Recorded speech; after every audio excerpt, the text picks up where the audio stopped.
Her daughter said it with a smirk. When is she finally going to die so we can breathe? Margot Ellis, retired CPA and widow, didn't flinch. Tessa, her only child and self-declared heir, had made one mistake too many. By Friday, the house was under contract, the trust rewritten, and every key changed. She'd spent years being quiet, erased, and expected to hand it all over. Now, her silence came notarized, and it had a closing date. All right, before we dive into this crazy story, do me a favor. Subscribe and tell us where you're watching from. She stood in the hallway, a soft fleece blanket folded in her arms, the scent of lavender dryer sheets clinging faintly to its fibers. She wasn't eavesdropping. She was moving slowly, as she always did now. And then she heard her name. Not the name itself, but the weight of it. Her. Tessa's voice, clear and razor-sharp, floated in from the living room. When is she finally going to die so we can breathe? The words sliced through the stillness like broken glass underfoot. Margot didn't move. The blanket sagged slightly in her arms, pulling at her balance.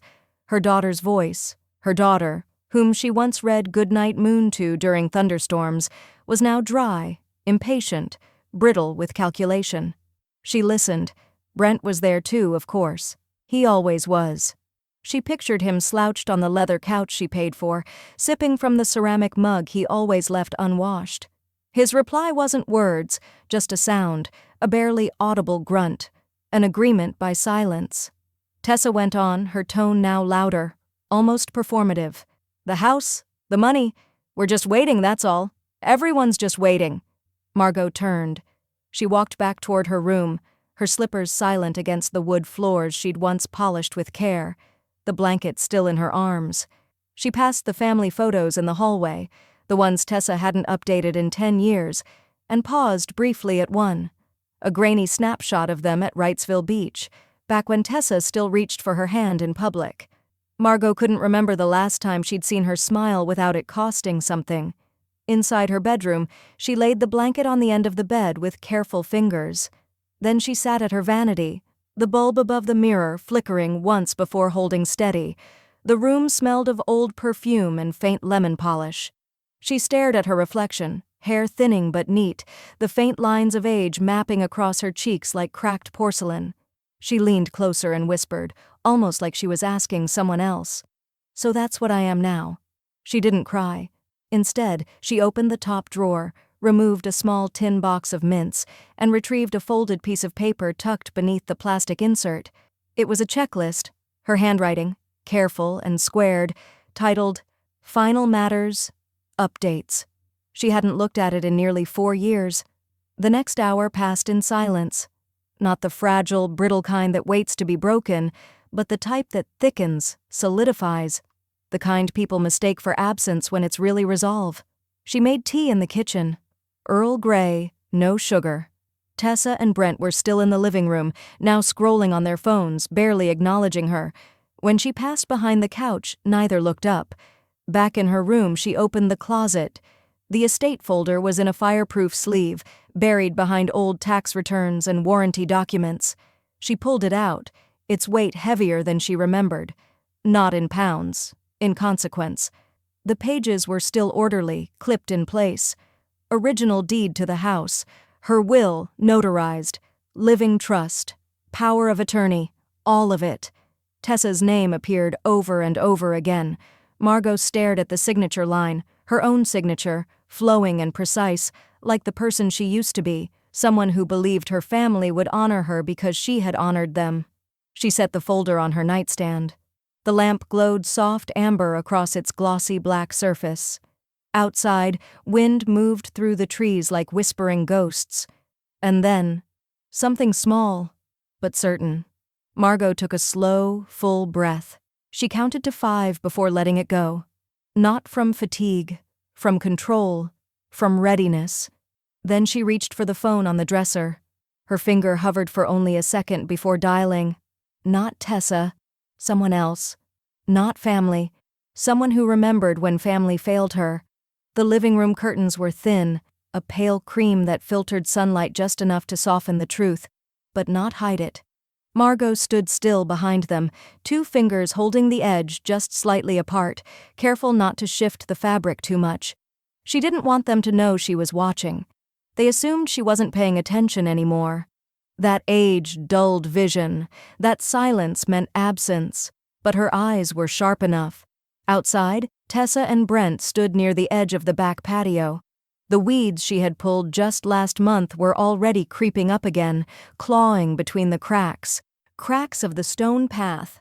Tessa wore leggings and an oversized sweatshirt that said Sunshine State, though her expression could have frozen a summer day.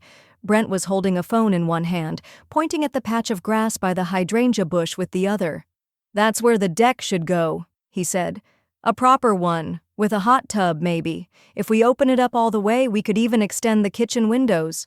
"Yeah," Tessa said, adjusting her ponytail. "It's gotta feel fresh, not preserved. Preserved. Like a relic. Like her." Margot's fingers curled into the curtain's hem. The deck they spoke of was her husband's final project, before the cancer made him too tired to swing a hammer. He'd spent weeks designing it with Margot's tea mug beside him, scribbling sketches on graph paper at the kitchen table. Now Brent wanted to rip it up and replace it with something modern. "Once we have the house officially," Tessa continued, her voice dropping just enough to make Margot lean in, "we'll redo the floors too. Hardwood. None of that old carpet crap." Margot's slippers barely made a sound as she stepped back from the window.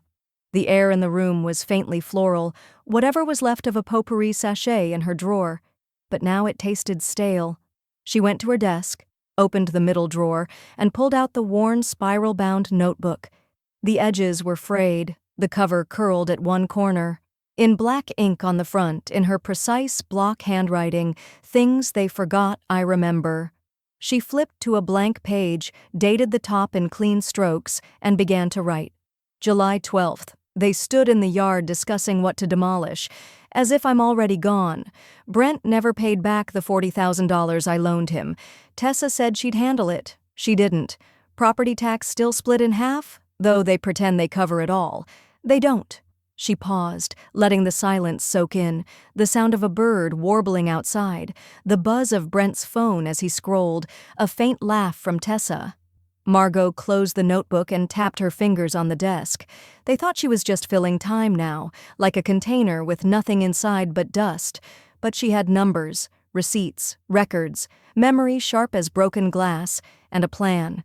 She reached for the phone and dialed. 2 rings. "Margot?" came a warm, steady voice. "I was just thinking of you." "Miriam," she said, voice calm. "I'm ready." A pause. Then, "Ready for what?" Margot walked back toward the window, this time drawing the curtain wide open. "To breathe first," she said. "Before they do." The glass door hissed shut behind Margot as she stepped into the cooled air of Dale and Whitaker, attorneys at law. The scent of lemon cleaner and laser-printed paper hit her first, crisp and sterile. Not like home, not like anything that belonged to them. Miriam's office was tucked in the back, past a row of copy machines and cubicles with motivational quotes taped to partitions. The young receptionist looked up, smiled politely, then glanced at the intake calendar. "Ms. Ellis," she said, standing. "You're early." "I like to be," Margot replied, her voice even, composed. "It's the accountant in me. Old habits." Miriam Dale stepped out just then, her salt and pepper bob tucked neatly behind her ears, a legal pad in one hand and an espresso in the other. "There's my favorite client," she said warmly. "Come on back, Margot. I brewed the good stuff today."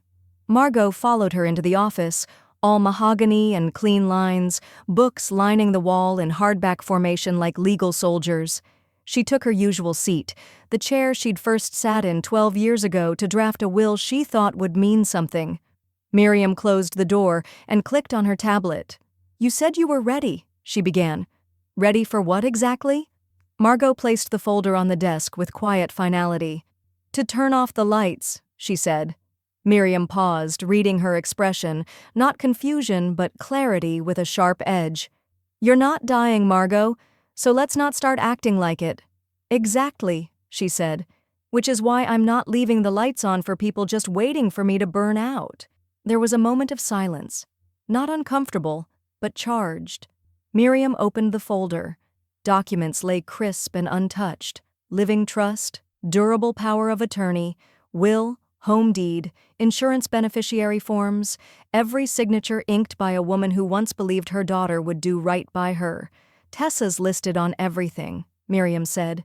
Still sole heir, successor trustee, POA health proxy. Margot didn't blink. Remove her from all of it, she said. Miriam arched an eyebrow. Everywhere? Everywhere.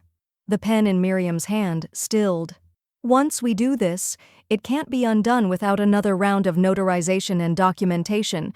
Just want to make sure— I'm sure, Margot cut in gently, and I want a no contest clause, ironclad. Miriam leaned forward. What happened? Margot's hands folded in her lap, fingers tight against one another. She said she's waiting for me to die so she can breathe. Her voice didn't waver. And Brent nodded. Miriam didn't react the way people usually do, not with pity or outrage, just quiet understanding. Then let's shut them out slowly. First, we'll start with the bank. Within 30 minutes, all joint account links were severed. Auto payments to shared utilities, gone. Access to Margot's personal funds, revoked. She requested every notification be paper only, sent to a P.O. box Miriam had helped her set up years ago, and that no one in the family knew existed. Next, they redrafted the trust. Tessa's name vanished with a single line strike. Insurance forms were updated, emergency contacts replaced. Do you want to name the new beneficiary now? Miriam asked, clicking through fields on her screen. Or wait? Margot hesitated, not from uncertainty but calculation. She wasn't ready to say the name aloud. Not yet. Give me a placeholder for now. I'll confirm later. Miriam nodded. All right. I'll flag it for revision. Outside, thunder rolled, summer heat pressing against the office windows like a held breath. Margot looked at the glass, her reflection dim. You know, they keep asking if I've made my arrangements like I'm a guest overstaying. You own the house, Miriam reminded. That's not just shelter, that's leverage. It won't be theirs, Margot said. Not one floorboard. Miriam tapped a few more keys, then turned the screen toward her. A new draft of the will, the header already changed. Blank fields waited for names. Real names. Deserving names. She slid the paper copy across the desk. So, Miriam asked, pen ready. Who do you want to give it all to? The call connected after only 2 rings. Margot? Lillian's voice cracked through the line, warm with surprise but instantly concerned. Is everything okay? Margot stared out at the dying azaleas in the front yard, their leaves curling like tiny fists. I need to talk to you, she said softly. Face to face. Can you come? There was no hesitation on the other end, not even a question. Just breathe. I'll leave before lunch. Be there by 4. When the doorbell rang hours later, Margot's hands trembled just slightly as she turned the knob. And there she was. Lillian, 33 now, taller than she remembered, hair pulled back in a loose bun, eyes already glassy with emotion. Still smells like cinnamon in here, Lillian said, stepping inside and hugging her tightly. God, I've missed you. You drove all that way without asking why, Margot murmured, holding her close. You never called unless it mattered. They sat at the kitchen table, where the light filtered through the blinds in golden stripes. Outside, the wind wrestled quietly with the chimes Margot had hung years ago when she thought peace could be purchased in sound. Lillian watched as Margot placed the estate folder gently between them. Her brow furrowed. Are you okay? Margot exhaled slowly, fingers tracing the edge of the manila cover. You remember when you were 16, she began, and I told the caseworker that if they moved you again, I'd go straight to the county board myself? Lillian's throat tightened. You were the first person who ever stayed. You always said I saved your life, Margot whispered. I didn't. You saved mine, too. Just slower. She opened the folder. Legal documents splayed like dominoes. Revised trust, power of attorney, beneficiary forms. Every line scrubbed of Tessa's name, every field now waiting. I want to make you the successor trustee, Margot said, voice steady. And the inheritor of everything. The house, the accounts, what's left of my time. Lillian froze. Margot, no, you have a daughter. No, Margot said, firm this time. I had a daughter. I raised someone, but she grew into someone else. The silence thickened, broken only by the low hum of the refrigerator. You were never obligated to love me, Margot continued. But you did. You sent birthday cards every year even after you left. You never asked for anything. Lillian's eyes brimmed with tears. I didn't know it had gotten this bad. They don't even pretend anymore, Margot said. I'm a placeholder in my own home, an expiration date walking around with keys. Lillian wiped her cheek. You're not a placeholder. You're the reason I became something. I'll never let you be erased. Then help me, Margot whispered. Help me rewrite the end while I still have the pen. They sat like that for a moment. Two women, not by blood, but by choice. By years of survival and quiet love. Then came the sound of keys at the front door. Margot stiffened. She's not supposed to be home till 6. The door creaked open. Mom? Tessa's voice echoed from the foyer, sharp and annoyed. Why's your car in the drive? Brent said you had your doctor today. Margot rose just as Tessa rounded the corner and froze mid-step. Lillian stood, her presence calm but unmistakable, the estate folder still, open on the table, documents exposed like a confession. Tessa's eyes narrowed. What is that? Her gaze dropped to the folder, scanning too quickly, mouth tightening. Who is she? She asked, looking Lillian up and down. Why are you talking about trusts? Margot stepped forward slowly. Tessa, this is Lillian. She's someone who never asked when I'd die to get what she wanted. Tessa stood in the hallway, arms crossed, eyes locked on the kitchen where Margot and the stranger sat whispering over a folder too thick to be casual. She didn't speak at first. She watched. The papers were crisp, the edges aligned with purpose. Not junk mail, not doctor bills, legal. And Lillian, or whoever she was, kept nodding like she already knew too much. The kind of nod that made Tessa's stomach twist. Margot closed the folder when she noticed her watching. The look in her mother's eyes wasn't frightened. It was final. That night, Tessa couldn't sleep. She lay beside Brent in their cramped upstairs bedroom, ceiling fan clicking above them like a slow metronome. You think she's rewriting the will? She whispered. Why would she? Brent mumbled, half asleep. Because that woman didn't come here for tea, Tessa said, and because Mom hasn't looked at me like that since Dad died. Brent turned toward the wall, dragging the blanket with him. You're reading too much into it. But Tessa knew that expression. Cool, silent calculation. The same one Margot wore when she audited a spreadsheet down to the penny. Something had changed, and it was happening fast. 2 days later, Margot had her cardiologist appointment. Routine checkup. Tessa insisted on driving her, made excuses about traffic and parking. Margot let her, without argument, and that only made Tessa more nervous. The second the front door clicked shut behind her, Tessa darted upstairs. She didn't knock. She didn't hesitate. She went straight into Margot's bedroom, her jaw tight and fingers already twitching. The first drawer, socks and receipts. The second, medication, a single pack of wintergreen mints. Nothing. She moved faster, tugging open the file cabinet that rarely opened. Nothing but old warranties, pre-2010 taxes, and a birthday card from someone named Doris. Tessa crouched by the nightstand, yanking the bottom drawer open. Empty. Not just unused. Cleared. No dust ring, no forgotten pen wedged in the back. Whatever had been there had been taken deliberately. Tessa's heart pounded in her ears. She turned to the closet. She ransacked it. Shoeboxes opened and upturned. Sweaters folded and then flung. Hangers clanged against the rod like wind chimes in a storm. Still nothing. She sat back on her heels, sweating now despite the AC humming softly. The room smelled faintly of lilac and old wood, scents that once meant comfort and now felt suffocating. You're slipping, Mom, she whispered. She looked toward the vanity. Last place. She slid open the mirrored drawer and rifled through combs, half-used tubes of lipstick, and a faded appointment card from Margot's late husband's oncologist. A life neatly cataloged, and somewhere underneath it, a power shift she couldn't find. Then her fingers caught on something.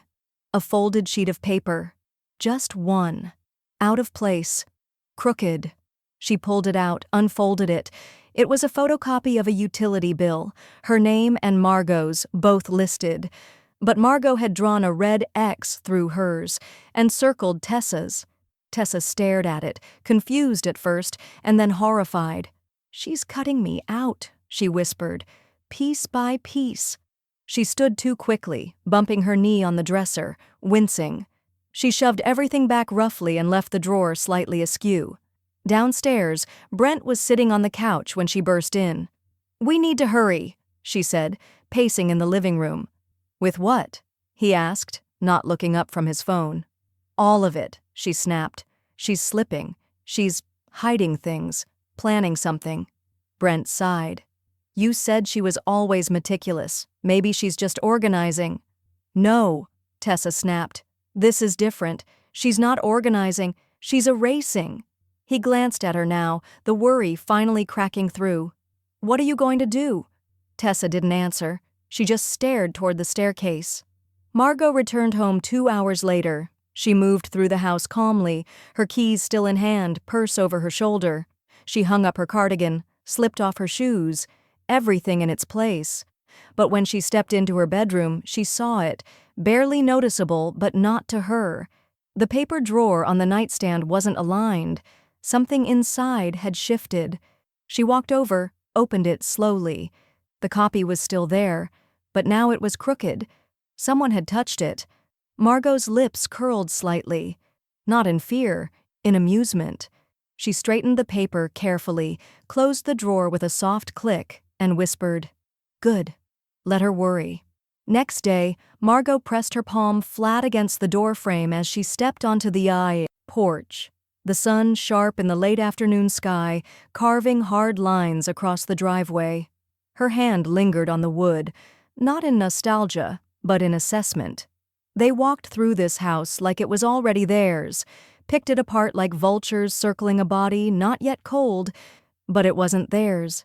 It never had been. The man waiting at the curb wore a navy sport coat and cautious optimism. Stephen Masters, mid-40s, clean-shaven, the kind of realtor who preferred eye contact over sales language. "Mrs. Ellis?" he asked, stepping forward. "We spoke yesterday." "Margot's fine," she replied, unlocking the side gate instead of the front door. "Let's come through the back. Less traffic from upstairs." He nodded, following her around the trimmed hedges and under the creaking pergola, where her husband once strung Christmas lights even in years no one visited. They stepped into the kitchen from the side entrance. Margot moved quickly, confidently, like a woman giving a tour of someone else's home. Stephen glanced around, taking in the custom molding, the refinished floors, the clean lines of a house maintained by habit more than love. "You said it's in your name solely?" he asked, pulling out his tablet. "Since 2003, she said. "My husband passed in 2011. No liens, no second mortgage. It's been paid off longer than Tessa's been married."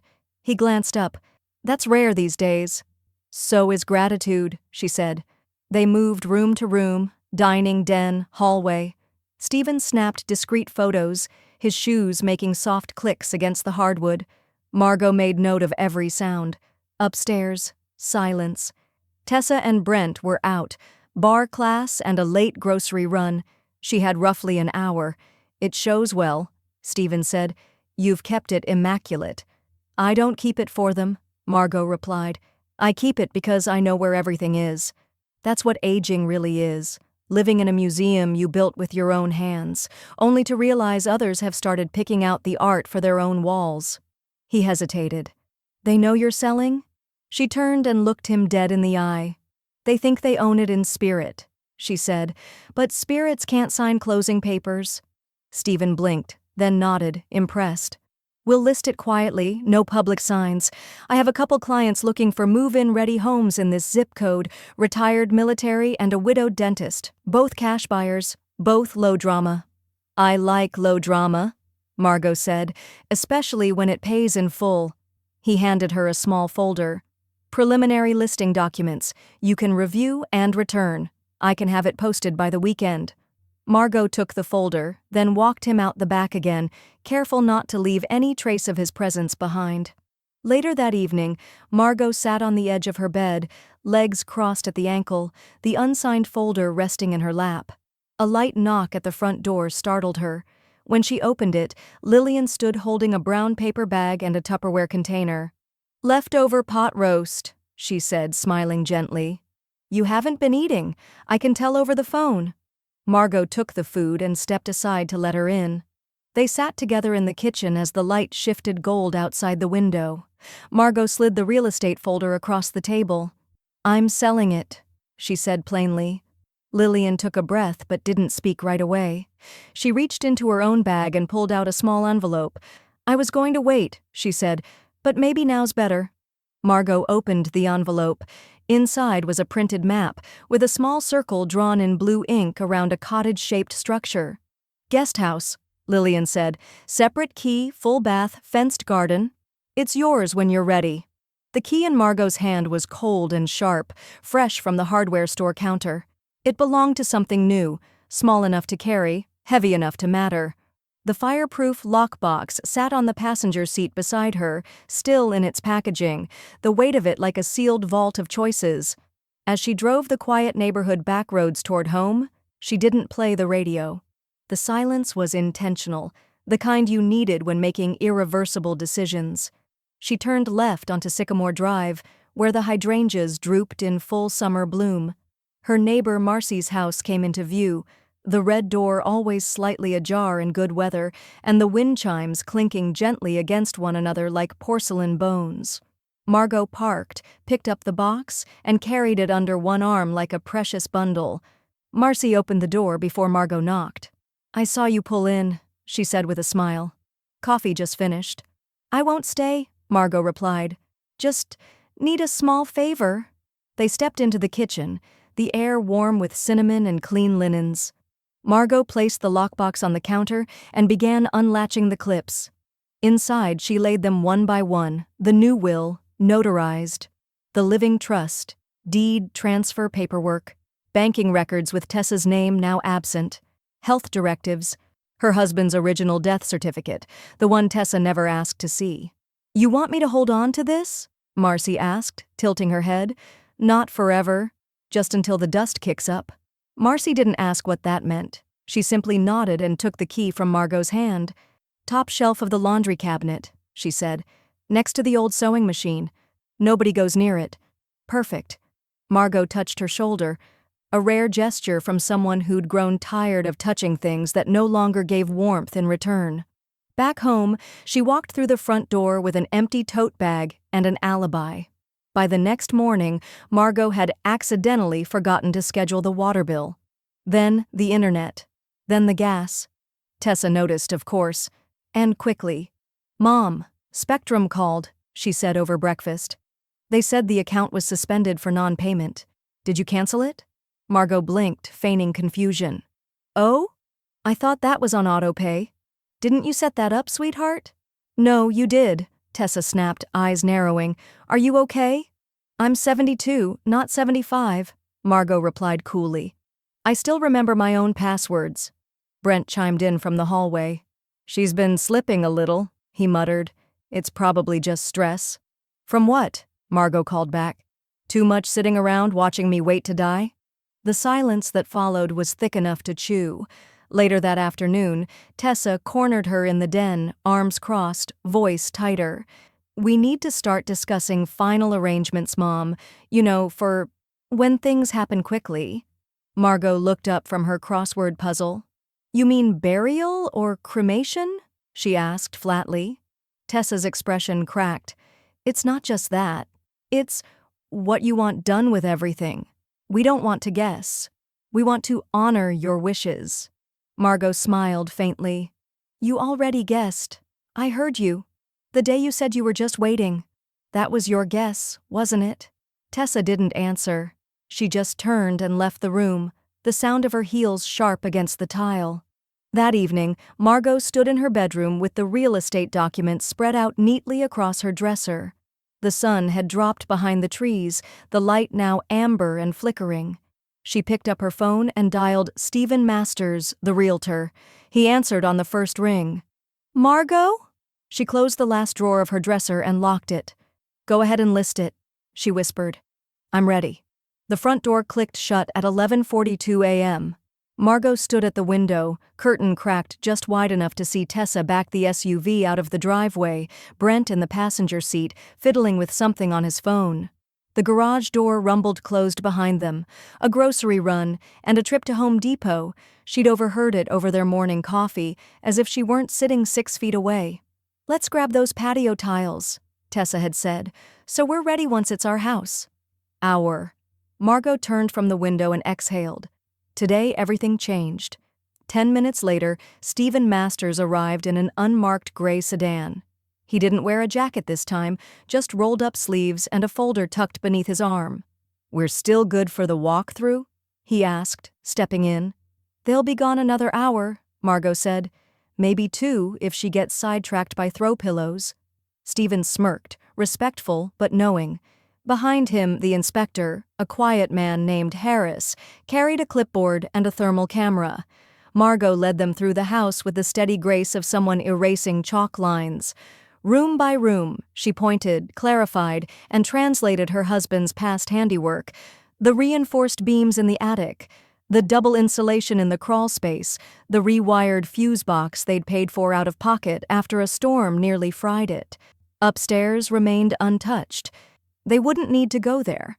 She kept the TV running in the living room as background noise, just in case a nosy neighbor thought something looked off. The curtains stayed closed. The front door remained locked behind them. By 12:36 p.m., it was done. "You've kept this place in pristine shape," Harris said as he packed up. "Better than most we see from people half your age." "People half my age tend to think time is a given," Margot replied. Stephen handed her a summary. "I'll call as soon as we get offers, but based on what he saw," he nodded at Harris, "you'll get movement fast." Margot walked them out through the back gate. The sun was high now, hot against her face, but it felt earned, like the warmth that arrives after a long, bitter winter. Inside, she moved quickly. In her bedroom, she opened the linen closet and pulled down the old suitcase with wheels that wobbled slightly. She packed only what mattered: her mother's pearl earrings, a photo of her wedding day, the ledger she'd kept since 1991, 5 changes of clothes, her heart medication, 1 red cardigan she refused to part with. From her nightstand, she slid out the envelope labeled "Closing Docs" and placed it carefully in a leather handbag, the same one Tessa had once mocked as geriatric chic. She opened the drawer to Brent's home office, a converted hallway closet, and retrieved the small figurine of a glass hummingbird she had once tucked there for safekeeping. He never noticed. He never asked. In the kitchen, she paused only to grab the recipe box. Not because she needed it, she knew every one of them by heart, but because the handwriting was her mother's, her sister's, her husband's. People who had cooked for love, not leverage. She moved silently, like fog rolling through a familiar valley, touching everything one last time without disturbing it. At exactly 2:07 p.m., the garage door opened again.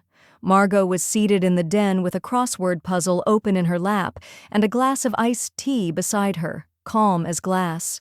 "They were out of the Moroccan tiles," Tessa called from the entryway, annoyed. "Can you believe that?" "Unbelievable," Margot said without looking up. The next morning, her phone buzzed before sunrise.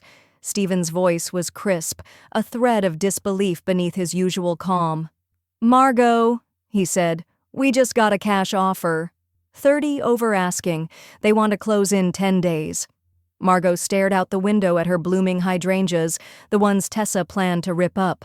"Then let's make it happen." The envelope arrived on a Wednesday, hand-delivered by a courier who wore mirrored sunglasses and didn't linger. He left it wedged between the brass handle and the storm door, plain white, addressed to Tessa and Brent Maddox.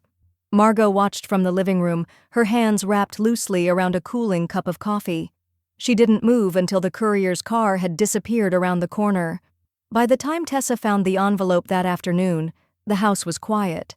Brent was upstairs working on something meaningless, and Margot was in the sunroom, trimming dead leaves from a pothos that had survived everything but neglect. "What is this?" Tessa's voice cracked, the calm, sharp, and rising. Margot didn't turn around. She snipped a yellowing leaf and dropped it into the ceramic bowl beside her. "It's from my attorney," she said. "You should read it." Tessa stood frozen in the entryway, envelope dangling from her hand like a threat she hadn't decided how to use. 30 days to vacate?" she said, reading the page aloud now, breath catching. "You're evicting us?"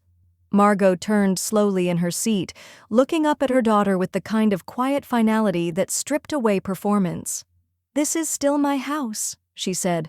"I'm selling it, and you don't live here. You occupied it. I've been taking care of you." "No," Margot said evenly. "You've been waiting me out." Footsteps pounded on the stairs as Brent appeared, face tight with disbelief. "What the hell is this, Margot?" "Legal notification," she replied. "You have 30 days. You'll be lucky to get that much." Brent stalked forward, paper trembling in his grip. "This is your daughter, for God's sake." Margot met his glare with an expression carved from granite. "She died," Margot said coldly, "the moment she asked when I would." Tessa's mouth fell open. "You can't be serious," she whispered. "This is crazy. You're losing your grip." "No, darling," Margot said softly. "I'm reclaiming it." The silence that followed was explosive, bigger than any shouting could have been. The tick of the wall clock, the faraway rumble of a passing lawnmower, the clatter of a spoon slipping off the counter in the kitchen. Tessa's face contorted, disbelief melting into fury. "This is my childhood home," she hissed. "You'd throw me out like a stranger?" "You made me one first," Margot replied. "Every time you reduced me to an obstacle, every time you sat with him," she gestured toward Brent, "and measured your future against my breath." Brent slammed the envelope on the table. "We've sacrificed for you. I had to turn down work to be nearby." "You used my name to secure your business loan," Margot cut in. "I covered half your taxes. I bought your wedding rings, Brent, and you've never paid me back. Not in money, not in decency." Tessa moved toward her now, trembling, eyes wide. "You'll regret this," she spat. "You'll die alone, and cold, and no one will be there to change your diapers." Margot stood, calm and unshaken. "I'd rather die alone with dignity," she said, "than live another year suffocated by entitlement." She picked up the ceramic bowl of clippings and walked past them both, the rustle of the dead leaves louder than the ringing silence in her wake. That evening, Marcy called. "They've been outside for an hour," she said. "Just pacing. Brent looks like he's about to kick your mailbox." Margot chuckled. "Let them wear down the pavement. It's the only thing they'll leave their mark on." In the background, her kettle whistled. She moved to turn it off, her steps light. "You've really done it," Marcy said, awe in her voice. "You're free." "Not yet," Margot replied. "But they are." Next morning, it started with a post. Tessa's name sat atop the Facebook status in familiar blue. Below it, an image of Margot's house, her porch, her rocking chair, even the little ceramic frog by the flower beds, cropped for sympathy. The caption read like a plea. "Our hearts are breaking. My elderly mother is no longer of sound mind, and we're doing everything we can to get her help. It's painful watching someone you love push you away when all you want is to protect them." The likes came quickly. So did the comments. "Sending love, Tessa. Prayers. This must be so hard for you both. Let us know if you need anything." Margot scrolled through the post in her sunroom, glasses perched on the tip of her nose, one hand wrapped around her tea mug. Her thumb paused over a particularly bold comment from an old church acquaintance. "Are you sure it's not dementia? You should call APS." She didn't laugh, but she did smile. A small, precise smile, like someone watching a toddler throw a tantrum in a glass room. The phone began ringing within the hour. Some calls were hesitant, others were laced with forced cheer. "Margot, it's Cheryl, from the quilting group. Just wanted to check in. Tessa mentioned you might be having a tough time lately." "Hi, this is Pastor Rich. Tessa said something about a family misunderstanding. Maybe we could all sit down and pray through it?" "Hey, hun, it's Diane. You okay? Tessa says you're evicting her? There's gotta be more to the story, right? Margot's responses were measured, gentle, lethal in their restraint. They weren't there when she said what she said. Protect me from what? My own clarity? No misunderstanding, just miscalculation. On their part. She let the calls come, let the gossip swirl like dust kicked up by the boots of cowards. At 4:17 p.m., her landline rang again. Marcy didn't bother with hello. You need to see this, she said. It's going around the neighborhood text chain. A pause. Then, it's from Brent. Margot stood in her kitchen, the same kitchen where she'd once cooked Tessa's favorite strawberry pancakes every Sunday. Now, she leaned against the counter, staring at the phone like it had turned radioactive. Marcy read the message aloud, her voice shaking with fury. We're losing everything to a bitter old woman who's losing her mind. If anyone knows an elder law attorney, we need help fast. Margot said nothing for a long moment. Then she chuckled, a short, clean break in the air. I'm not bitter, she said. Bitterness is what's left after hope dies. I haven't lost anything. I've finally started reclaiming. They're panicking, Marcy said. They know the walls are closing. Let them feel what it's like to be the ones locked out. She hung up the phone and walked to the entryway mirror, smoothed her hair, adjusted her collar. Her reflection looked back at her with sharp, unblinking eyes. Not frail, not failing, focused. She returned to the kitchen where her list sat neatly folded by the sink. Lockbox confirmed realtor updated utilities transferred packing, halfway done. She uncapped her pen and checked the final box. Online firestorm. Irrelevant. The final box was smaller than Margot expected. Just a banker's cube of paper memories, tax filings, greeting cards, a few old recipes, and her husband's veteran's ID. It didn't rattle when she moved it. It didn't sag. It sat in the foyer like a quiet farewell. She looked around the house, her house, one last time while it still resembled her version of it. The scent of lemon oil clung faintly to the baseboards where she'd knelt just 2 nights earlier, polishing trim no one would ever compliment. The walls had been stripped of photos. The upstairs guest room, once Tessa's childhood bedroom, was now hollowed out to a mattress and a forgotten curling iron. In the dining room, only sunlight filled the chairs. At 9:03 a.m., the moving van turned into the driveway with its engine humming low and steady. The crew, 2 men in plain shirts and well-worn gloves, worked quietly. No branding on the truck, no noise, no spectacle, just motion. Margot stood at the door with her keys in her palm, looped once through her finger like a promise. We'll be in and out in an hour, one of the movers said. You want to ride in the cab or follow behind? I'll meet you there, she said. I want to watch them walk in. He gave a respectful nod and disappeared back toward the truck. By 9:41, the house was half empty.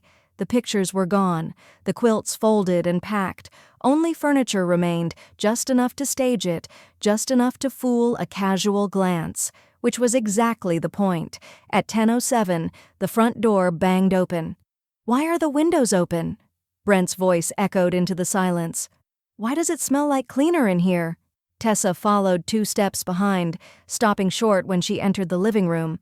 Where the hell is everything? Margot was in the kitchen, wiping the counter slowly with a soft rag. She didn't rush, didn't even flinch. Mom?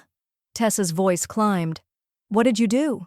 I cleared the air, Margot said without looking up. The way you said you needed. What does that mean? Brent asked, stepping over a missing rug imprint in the floor. Where's the couch? Where's the safe? Gone, she said. And secure. Tessa's heels tapped furiously as she crossed the room, wild-eyed. Are you seriously? She choked on the words. Are you leaving? Margot looked up at her. Really looked. Tessa's mascara was half smeared, probably from crying in the car or shouting into her phone. She looked not just stunned, but caught. You wanted space, Margot said. I'm giving it. In square footage, Brent opened a cabinet. Empty, tried the hall closet. Just a broom. You did all this without saying a word, he said, shaking his head. That's not what family does. Then maybe you were never family, Margot said, voice calm as still water. She walked to the kitchen table and laid a single sheet of paper in the center, printer paper, neatly trimmed, perfectly typed. She'd printed it this morning, first thing. It didn't scream. It didn't threaten. But it ended.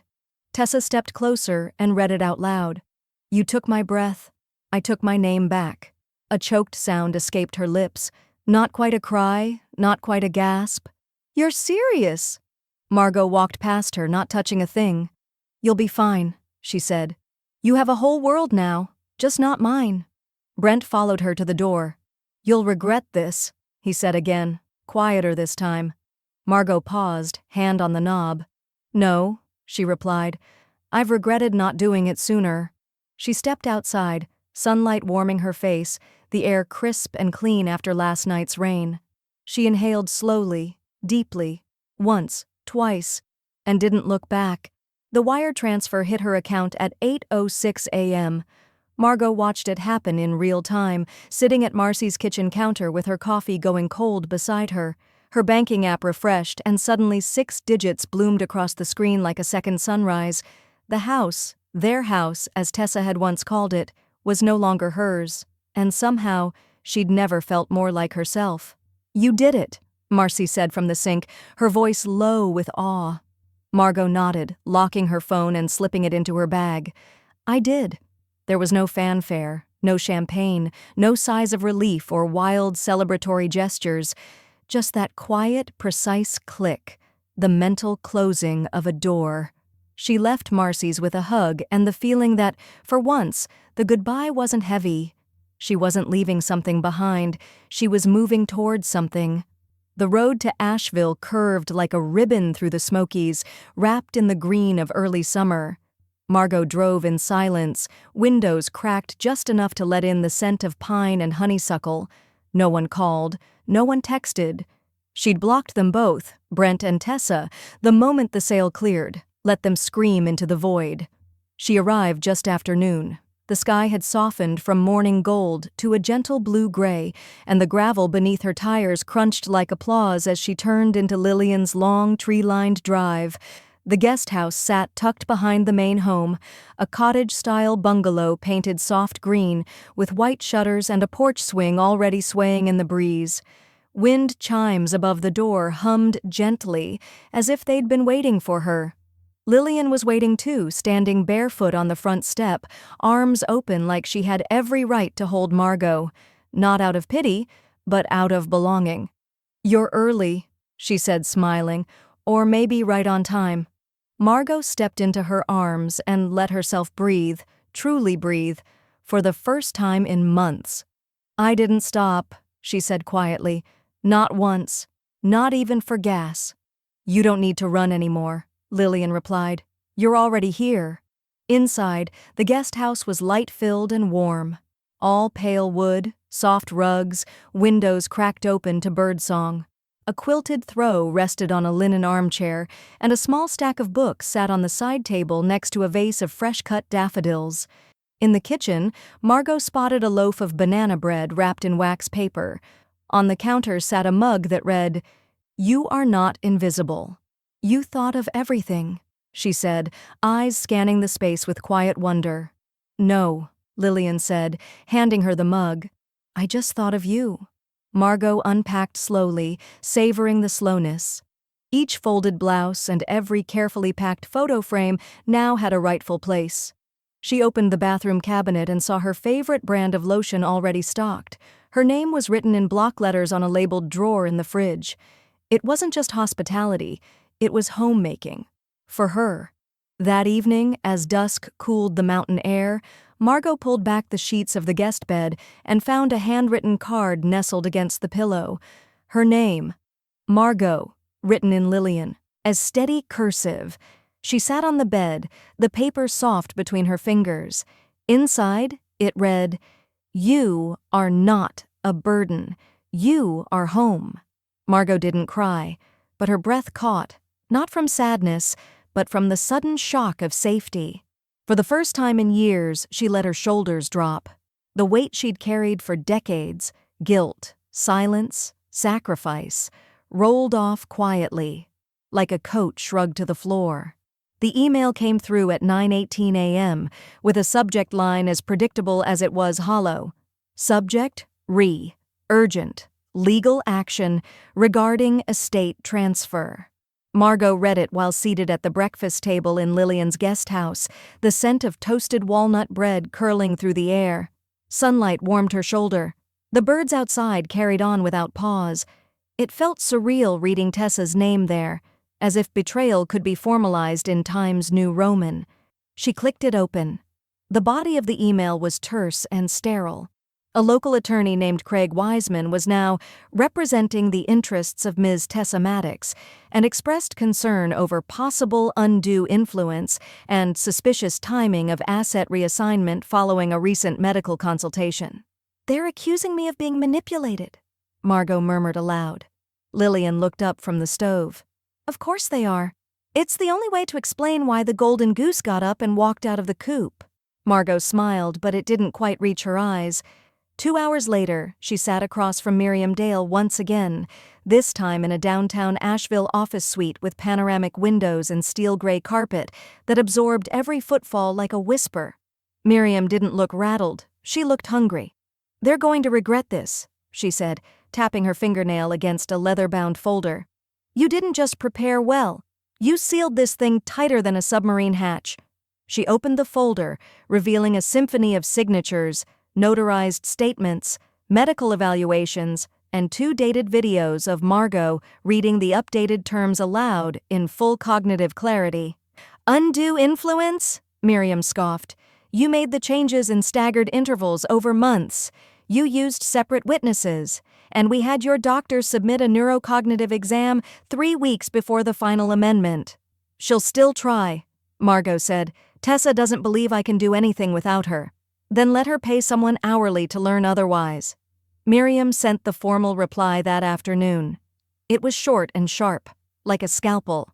All actions taken by Ms. Ellis were conducted under full mental capacity, supported by professional evaluation, with clear documentation. All asset transfers occurred legally, voluntarily, and without external pressure. The updated estate includes a no-contest clause. Should your client proceed with litigation, she risks disinheritance of even minor assets not already reassigned. The silence that followed was colder than any screaming match Margot could have imagined. For 3 days, there was nothing. No new emails, no texts, not even gossip from the neighborhood threads Marcy kept feeding her. Just quiet, the kind of silence that comes after the realization hits. This fight was lost before it began. Then, on the 4th day, a single voicemail. "Hi, this is Craig Wiseman, returning your call. Just wanted to confirm we've withdrawn representation from Ms. Maddox. After reviewing the documentation, well, frankly, there's no viable case here. Good day." Margot played the message twice, then forwarded it to Miriam with the subject line, "Expected, but still satisfying." She put the phone down and walked out onto the back porch, where Lillian was repotting succulents in mismatched ceramic bowls. "Was that them?" she asked, brushing dirt off her palms. "Their lawyer backed out," Margot said. "Said there's nothing to pursue." Lillian didn't cheer. She just gave a slow, satisfied nod, the kind you give when a long-held truth finally wins its day in court, even if no one else saw the trial. "They're out of moves, then." "Not quite," Margot said. "They still have their rage, but no claim, no key, no voice in your life." Margot sat beside her, dipping her fingers into the cool potting soil. "That," she said softly, "is finally mine again." The morning air tasted different in Asheville, cleaner, sharper, like something that had never passed through anyone else's lungs. Margot stepped barefoot onto the porch, the wood cool against her soles, and drew in a deep, deliberate breath. It filled her fully, without guilt, without agenda, not measured against square footage, not tracked by anyone waiting to inherit what remained of her. It simply belonged to her. For the first time in years, so did the quiet. Lillian had already gone to the farmer's market, but she'd left a note taped to the coffee pot. "Get the lemon muffins before the retirees take them all." Margot smiled, filled her mug, and let the screen door creak shut behind her. Across the garden, robins. hopped through dew-soaked grass. Wind teased the curtains of the guest house windows. Somewhere down the road a dog barked twice, then stopped. Even sound felt less demanding here. Inside, her journal sat on the kitchen table, open to a blank page. Margot picked up her pen, ran her fingers over the groove in the spine, and began to write without hesitation. "I'm alive on purpose." No one had forced her hand. No name hung over her like a contract. No breath she took needed to be justified to anyone circling her legacy like vultures with spreadsheets. By Thursday, she was attending the community book circle at the library downtown. The folding chairs were hard, the lighting too bright, and the coffee tepid. But the laughter was real, and when she introduced herself, no one asked who her daughter was. "I'm Margot," she said, voice steady. "I just moved into town. Starting over." The woman beside her, a retired nurse with silver braids and cracked knuckles, patted her arm. "We all are, honey, just at different chapters." Margot wrote that down later in her notebook. She didn't want to forget it. Saturdays became potluck days. Lillian dragged her to a porch concert where a bluegrass trio played under string lights, and strangers offered folding chairs like they'd been saving them for her all along. "You sure you're not running for mayor next?" Margot teased as they walked back home. "Don't tempt me," Lillian grinned. "They'd elect you instead. You've got that no-nonsense charm." "I've got decades of knowing when someone's full of it," Margot replied. "That's not charm, that's survival." But she laughed when she said it. She was starting to laugh again. One afternoon, while sorting mail on the sunlit porch, Margot paused at a hand-addressed postcard. No return address, just slanted handwriting and a red barn printed on the front. The message was short, scrawled in ballpoint ink. "We heard. We're proud. Cousin Helen and Tom, Minnesota." She blinked, stunned. She hadn't spoken to Helen in years, not since the funeral. How had word traveled so far, so quietly? Still, it had arrived like a whisper from a former life, one that had been watching all along. She ran her finger over the edge of the card and sat down on the porch swing.